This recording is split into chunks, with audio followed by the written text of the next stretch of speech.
Hi, everyone. Today we are going to talk a little bit about some of my favorite things that I've used in my classroom, boom cards and task cards, and what is the difference and how do I use one or the other?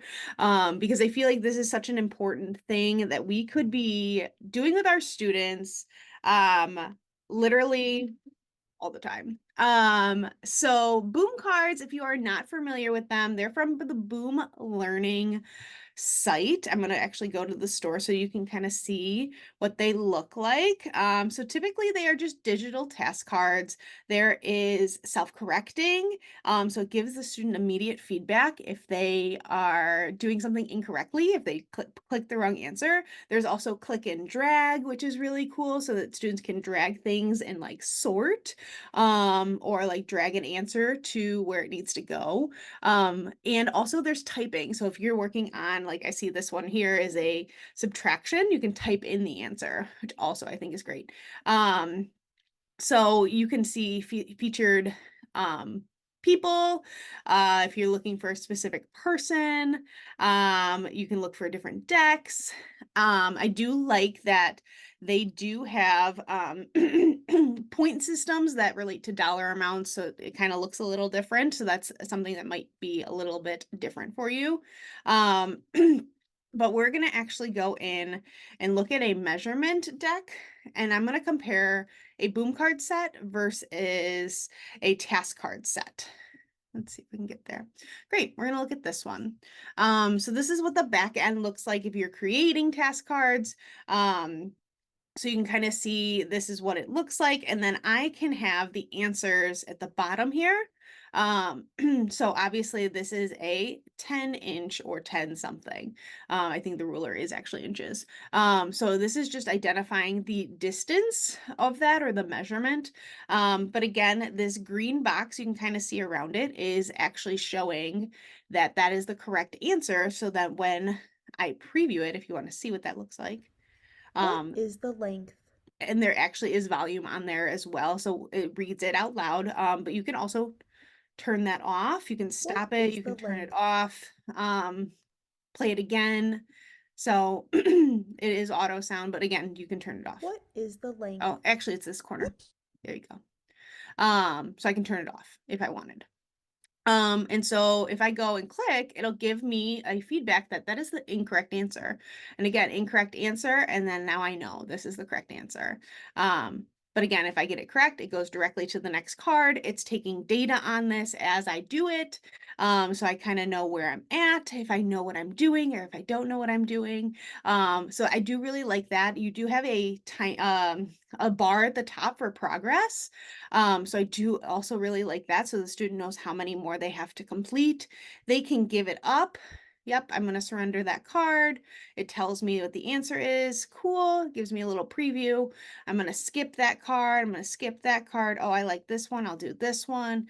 And so there is a couple options that our students can do. And so yes, they could go and skip through the whole thing. We hope they don't, but they totally could. So that's kind of what I like to see with my boom cards.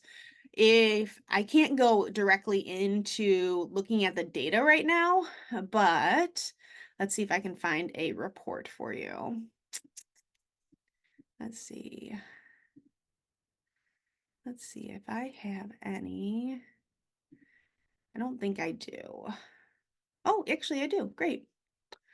Oh, maybe not. Let me see if I can find a data one. Nope, none of those. What should you pay with? Any of these? No, I don't think I have any data to show you, but you could see the average plays, how many times they've played it, the average score that they've gotten. You can kind of see at the bottom here, which is really kind of cool to see all of that. You can remove it if there's anything. Um, I should have shown it with this, but it's okay. No big deal. Do I have an imported classroom? Nope, I don't have any of these. Okay, I thought maybe I did. Oh, wait, here's one. Same or different. So I can see this one. I can look at it and see, okay, they've got 4 correct, 1 incorrect, 1 correct, 9 incorrect. So I can kind of look in and see how many of my students have gotten, so this is of student responses. So this was a student's login. So they could see, I could see, oh, these are pretty tricky for them. They're not able to correctly identify it, or they're really having a hard time identifying it. So that's really kind of cool to get to see some of that data. Trying to see if there was another moment. What was the best one? Um, yeah, so I can kind of see this is the percentage. So again, helps me with data. Super cool. So that is Boom Cards in a nutshell. If you have any questions, you are welcome to comment below and I will make sure to get you an answer. But let's look over at some task cards. So this is a task card set that I have.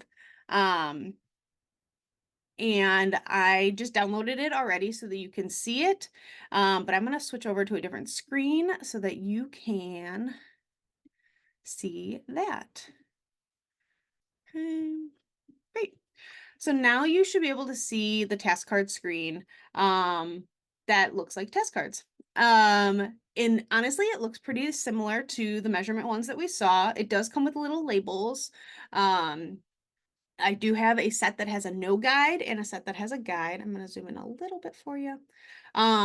So again, it kind of goes through the same thing. You can print them out. I literally put them in a individual box here. I'll stop sharing and show you what they actually look like inside a box. But you just print, cut, laminate, print, laminate, cut, whatever way you want to do it. And then these are good to go. Students can, if you laminate, you can use dry erase markers. I've seen clothespins. I've seen mini erasers being used. You don't have to label them or laminate them. You can just use a marker if that's better for you. So honestly, the possibilities are endless of what you want to do for them. Um, so let me just show you what they look like inside a box. And so I've used these for centers. I've used these for goal work. I've used these for lots of different things. But literally these are just printed out and I cut them. So they're just like print and cut. They're upside down. So I could just use it as a quick assessment. But again, I would need to go in and go, okay, how many did they get correct? How many did they not get correct? So that's my flaw, I guess, with task cards is it's not collecting the data for me. I have to go back in and do that later on. So typically I would have a student complete the decks or the cards, put them back in the box with their answers, and then give this to me or put into a turn-in bin. And I would know Sam did this box so that I know to track the data for it if I am collecting data. If I'm not, that's fine. But I just want to make sure that these all do get erased then if there is a dry erase component to it so that another student can be able to do that box too. So I've used these for, like I said, independent work, centers, IEP goals, lots of different things that I've used these for. So that's kind of my difference between boom cards and task cards. Boom cards I use a lot to do whole group teaching sometimes to start out. And I use it as a guide or a model of like, oh, let's all do this together. This is where I'm looking. This is how I'm doing this. If that's something that I need to kind of show, and then it gives that self-correction like right in front with me modeling like, hey, that was incorrect. Let's look at that again. So that's just kind of how I've kind of looked at it. Hopefully it's been helpful to kind of hear a little bit of difference about boom cards and task cards. Boom card accounts, you do need to create an account. That's kind of the part of it. And then you can load students' information in there so that they can have student logins, and that's how you will collect the data. So benefits and drawbacks to both. I think both have a reason to be in the classroom. But if you have any questions about boom cards or task cards, go ahead and comment below and I'll make sure to get you the answers.